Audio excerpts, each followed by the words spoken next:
Thank you, Dan. We are reading from chapter 5 and verse 16.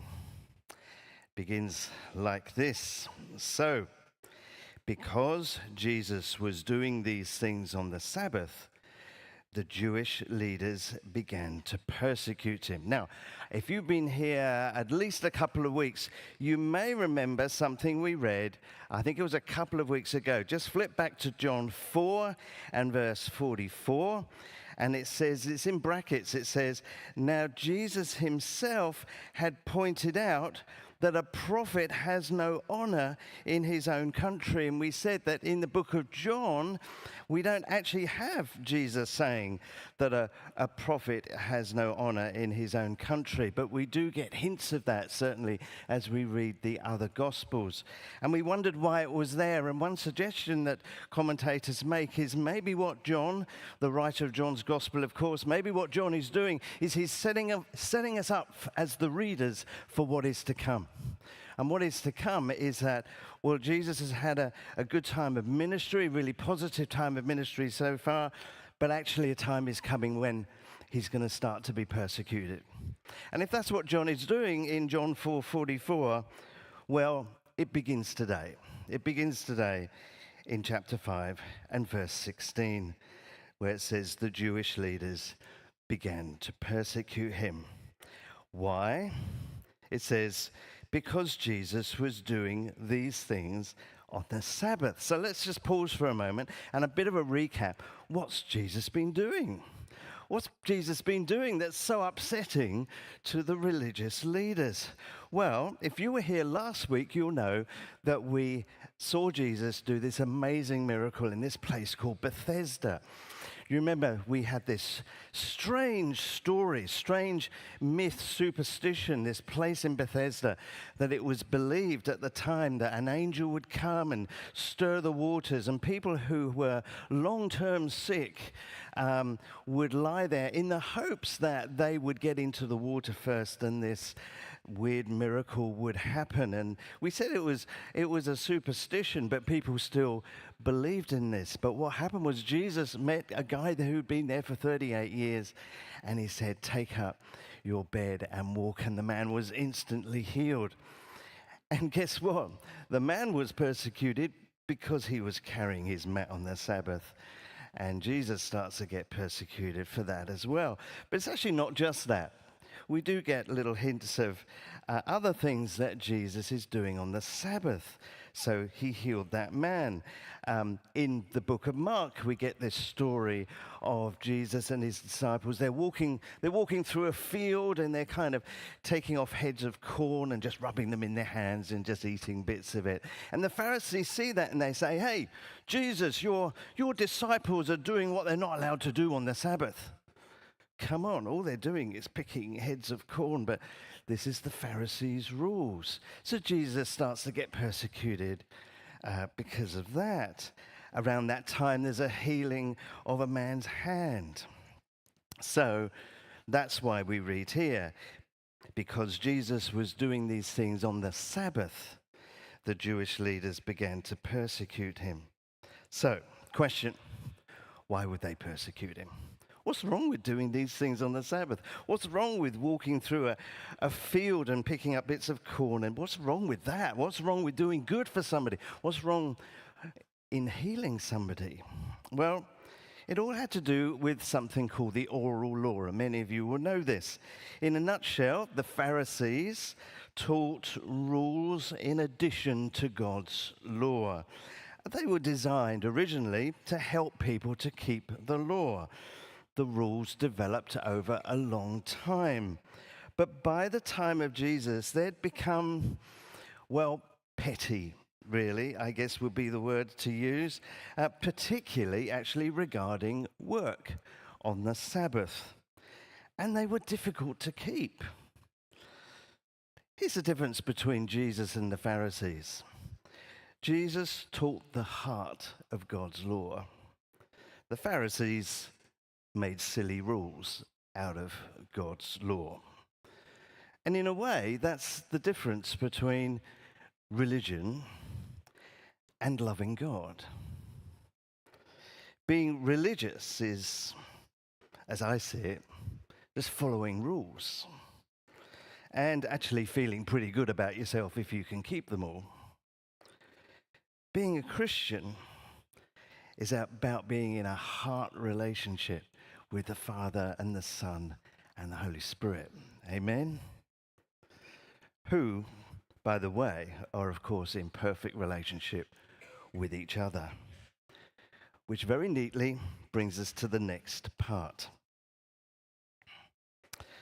So, in his defense, verse 17, Jesus said to them, "My Father is always at his work to this very day, and I too am working." I want to suggest to you that Jesus is being deliberately provocative right now as he says these things. My Father is always at his work, and to this very day, I too am working. Jesus is being deliberately provocative. He's saying something really important about himself, and he is challenging the Jewish leaders' religiosity, their empty religion. How's he doing that? Well, two things. He's calling God his Father, and he's using the word work to make a point. Let's expand this a little bit.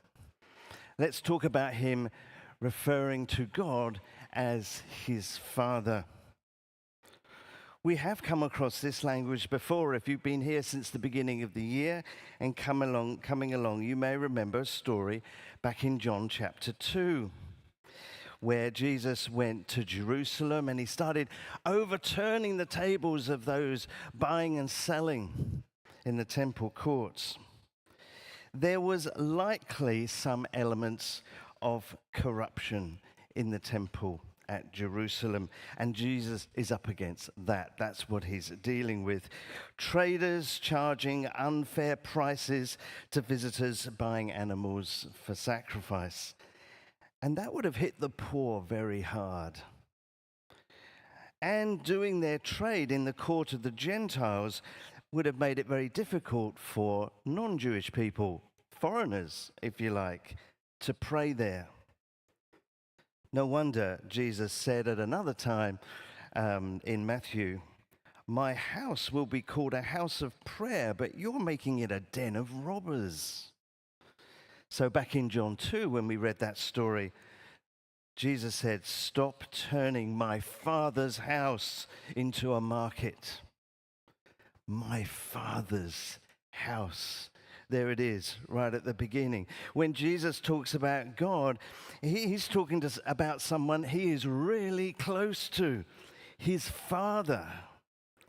It's like he feels his Father's distaste, pain even, for what was going on in the temple. The corruption, the taking advantage of the poor, the being unkind to foreign visitors. Jesus feels that pain that the Father feels. And he passionately says, "Stop turning my Father's house into a market."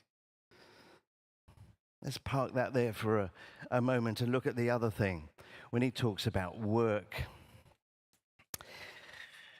The Ten Commandments, talking about work, had said this in Exodus 20, verse 8 to 10.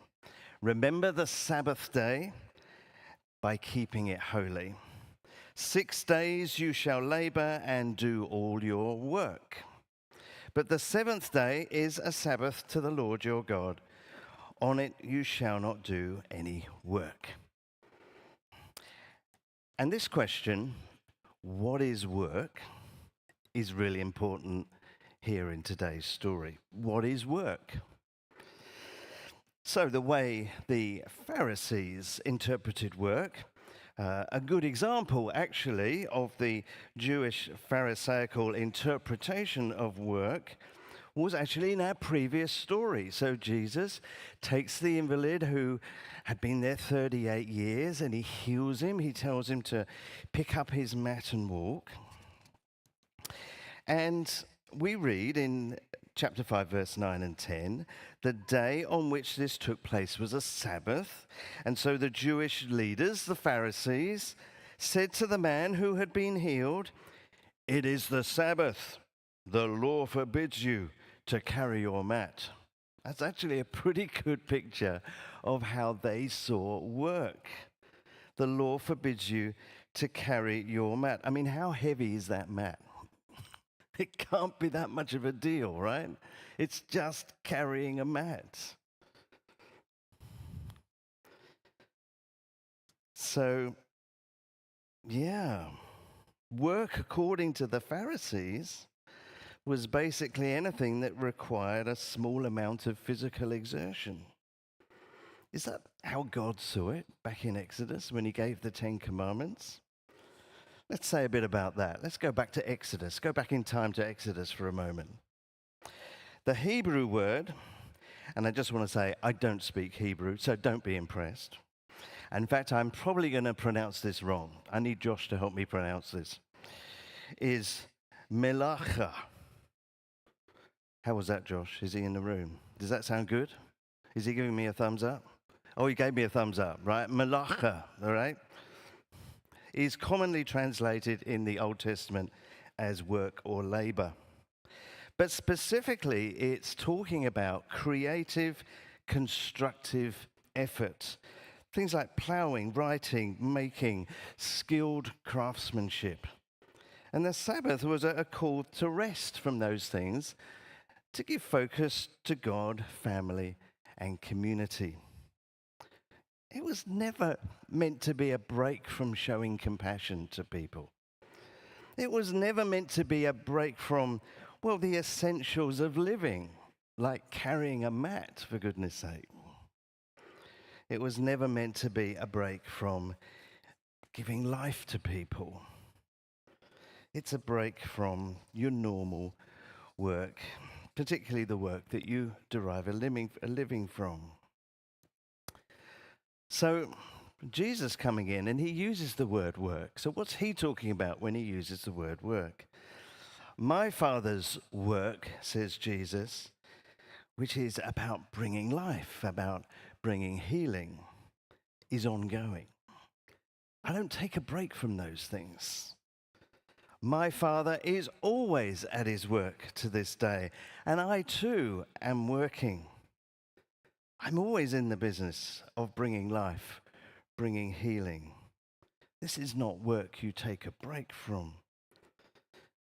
And that makes sense to us, right? That makes sense to us reading 2,000 years later. But just look at the Pharisees' reaction to this. Reading from verse 18. For this reason, they tried all the more to kill him. Isn't that incredible? Not only was he breaking the Sabbath, but he was even calling God his own Father, making himself equal with God. Amazing. Well, Jesus is now ready to give a much fuller response to this. And what I'm going to do is I'm going to read all of that response, which is the rest of chapter 5. And I want you to be in awe of this, okay? When we read passages like this in John, it's like we are in the room listening to Jesus talk. And in this instance, he's not giving a story, and he's not just sort of saying one or two words. He's literally sharing his heart. He's speaking, he's revealing things, important things. And we have the privilege of being in the room listening to him. So let's listen to what Jesus has to say. Verse 19, Jesus gave them this answer. Very, very truly, I say to you, the Son can do nothing by himself. He can do only what he sees his Father doing, because whatever the Father does, the Son also does. For the Father loves the Son and shows him all he does. Yes, and he will show him even greater works than these, so that you will be amazed. For just as the Father raises the dead and gives them life, even so the Son gives life to whom he is pleased to give it. Moreover, the Father judges no one, but he's entrusted all judgment to the Son, that all may honor the Son just as they honor the Father. Whoever does not honor the Son does not honor the Father who sent him. Very truly, I tell you, whoever hears my word and believes him who sent me has eternal life and will not be judged, but has crossed over from death to life. Very truly, I tell you, a time is coming and has now come when the dead will hear the voice of the Son of God, and those who hear will live.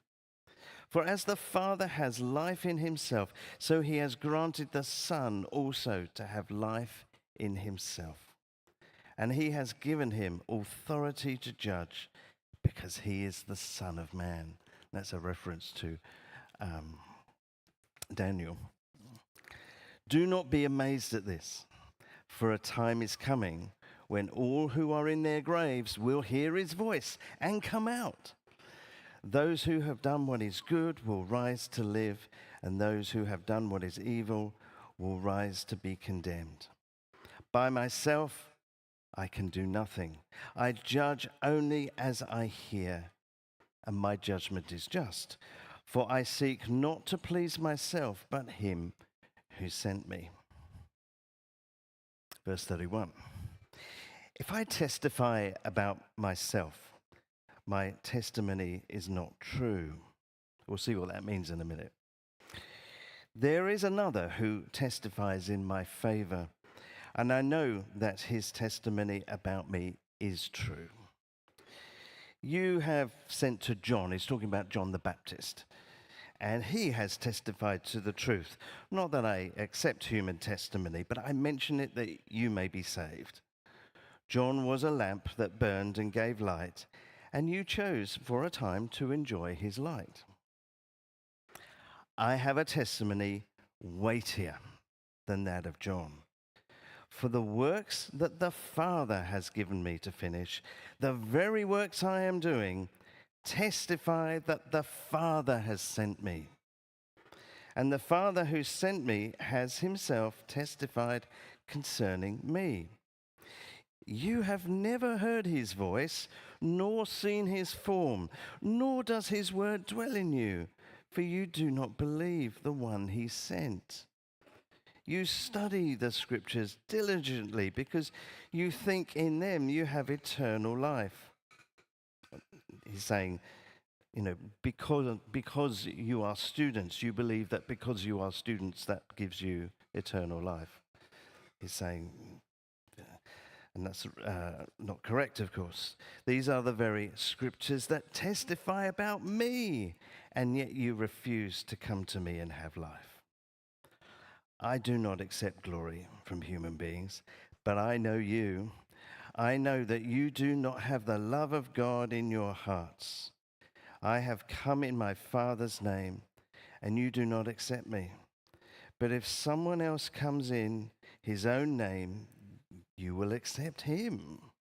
How can you believe since you accept glory from another, but you do not seek the glory that comes from the one and only God? But do not think I will accuse you before the Father. Your accuser is Moses, on whom your hopes are set. If you believed Moses, you would believe me, for he wrote about me. But since you do not believe what he wrote, how are you going to believe what I say?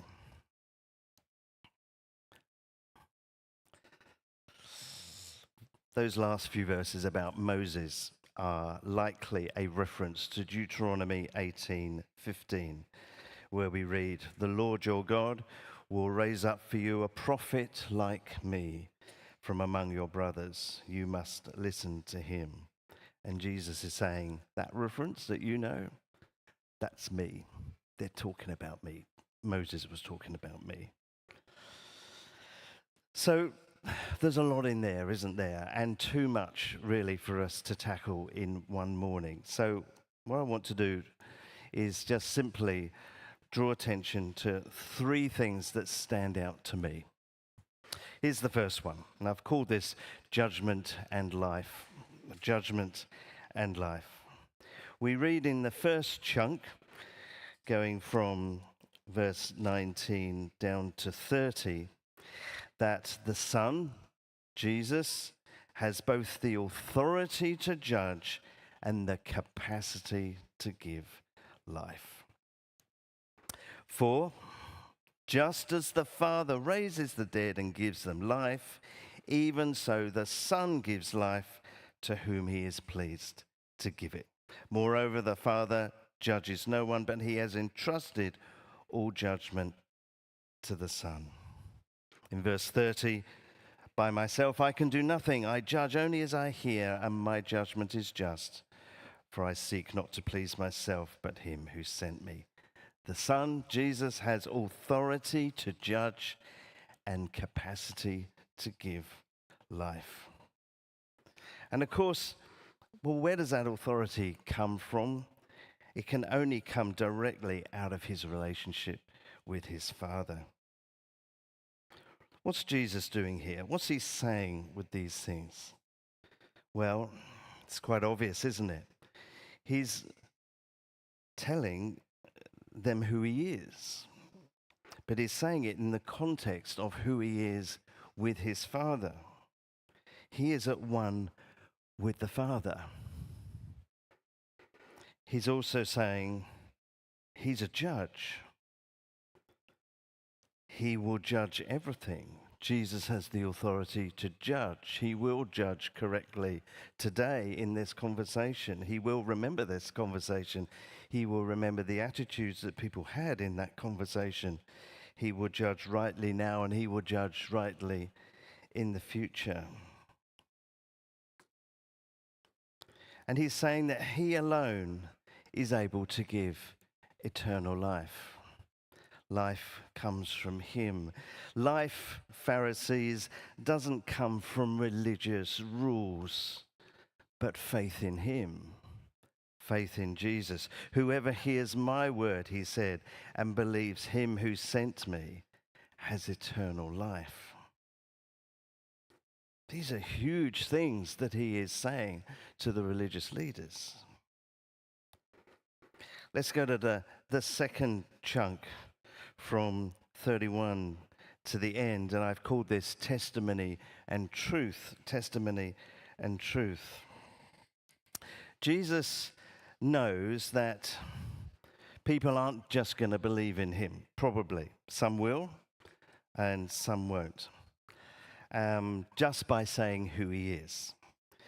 In that culture, the importance of others testifying about you was important, which is why he says, if I testify about myself, my testimony is not true. He's not saying what I'm saying is not true. He's saying, I know among you people, you need the testimony of others as well. And so he then presents the testimony of others. And he first appeals to John the Baptist, doesn't he? You sent to John, he said, and he has testified to truth. I mention it that you may be saved. John was a lamp that burned and gave bright and gave light. So he appeals to John the Baptist. He says, look, you respected John the Baptist. You listened to his preaching, and it was pretty clear that he pointed to me. So there's a testimony, the testimony of John the Baptist. But then he appeals to his Father in heaven. And what he says here is basically this. God, my Father, supports what I'm saying to you right now, and here's the proof. Look at what I'm doing. Look at the signs. Look at the miracles. I have a testimony weightier than that of John the Baptist. For the works that the Father has given me to finish, the very works I am doing, they testify that the Father has sent me. So come on, Pharisees, look at my miracles, listen to my teaching, understand the signs I'm giving. They testify that the Father, that which you understand as God the Lord, they testify that the Father and I are together on this. And the third thing that hits me is what I've called blindness and ignorance. Blindness and ignorance. Let me read verses 37 to 40 again. And the Father who sent me has himself testified concerning me. You have never heard his voice. You've never seen his form, nor does his word dwell in you, for you do not believe the one he sent. You study the scriptures diligently because you think that in them you have eternal life. These are the very scriptures that testify about me, and yet you refuse to come to me and have life. Let's bring this up to date into the 21st century, because I think these words are a powerful description of those who are religious but haven't yet found God through Jesus. They might do religious practices. They might go to sacred buildings. They might attend church services. They might even study ancient scriptures. But, like those Pharisees, they've never heard his voice. They've never seen his form. They haven't yet found life. They're still in darkness. Back then, Jesus said to the religious leaders, "These are the very scriptures that testify about me, and yet you refuse to come to me for life." Let me ask you today, have you received life from Jesus? A few years ago, when I was in my late teens, just want to emphasize the word few, when I was in my late teens, I was on a journey trying to find truth. I had many questions. I don't know if I was an unusual young man. A lot of people a lot of friends at that time didn't care about such questions. But I did care about those questions. I wanted to know, what is truth? And why is there so much pain and suffering in the world? And what about all these different religions? How do I make sense of all of this? And I talked to different people and I asked questions. And I think I've mentioned here before that I had one particular friend, a guy called John, who was really helpful to me. He showed me basically every question I was asking, he was able to give me an answer from the scriptures. And he showed me about Jesus. He showed me the things that Jesus said. He introduced me, I guess, to Jesus through the scriptures. And I realized that Jesus was the only religious leader in the whole history of time. Jesus is the only religious leader who's ever said, "I am God," or "I am at one with the Father," who believed he was God. And that must mean something. And here's Jesus saying that today. He's at one with the Father. A normal human being would be a nutcase if they said those things. But here's Jesus saying those things. Jesus isn't just a good teacher. He is claiming to be God. He's claiming to be at one with the Father. And I realized then, back in my late teens, that this was profound. This is not just like any other religion. Jesus is either correct in what he says about himself, or he's not. And if he's right in what he's saying about himself, then everything surely must focus on him. And as my friend helped me understand a number of things, of course, it became clear that his death on the cross was very important too. And we know, don't we, that he died on the cross to take a punishment that we deserve because we've done things wrong. We know before God we're not perfect. We know that we are sinners, and that creates a barrier between us and God. And because God is a God of justice, he requires that there is payment for the sin of the world. And so, apart from all the magnificent teaching we have from Jesus, his purpose for coming to earth was to die on a cross, to be punished for your sin, to be punished for my sin. But you can't kill God, right? And that's why he rose from the dead 2 days later. Somebody explained to me that responding to that, becoming a Christian, is the easiest thing in the world and it's the hardest thing in the world. It's the easiest because you simply need to do actually what Jesus was urging the Pharisees to do, which was to believe in him, to simply believe it, and to say sorry for the things that I've done wrong, that have contributed to the sin that drove Jesus to the cross. But it's the hardest thing in the world too, because in the same prayer you're saying, and I want you to be in charge from now on. I want you to be Lord from now on. And I'm going to finish this morning by just praying a simple prayer. And there may be some people in this room today who've never actually formally prayed that prayer that says, sorry for my sins. Thank you that you died on the cross. And Lord Jesus, please come into my life and be Lord of my life. So what I'm going to ask us to do, if you'd be willing to do this with me, is to have a look at that prayer on the screen. And can we all pray it out loud together? Can we do that? But we're going to do it slowly, all right? We're not going to whoosh through it. So, are you ready? Let's all pray this together. Lord Jesus, thank you for dying on the cross for me. I know I have failed you with my thoughts, my words, and my actions. I have not become the person you created me to be. Please forgive me.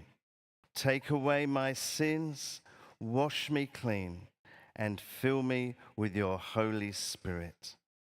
Be Lord of my life from now on. In your name, amen. And if you prayed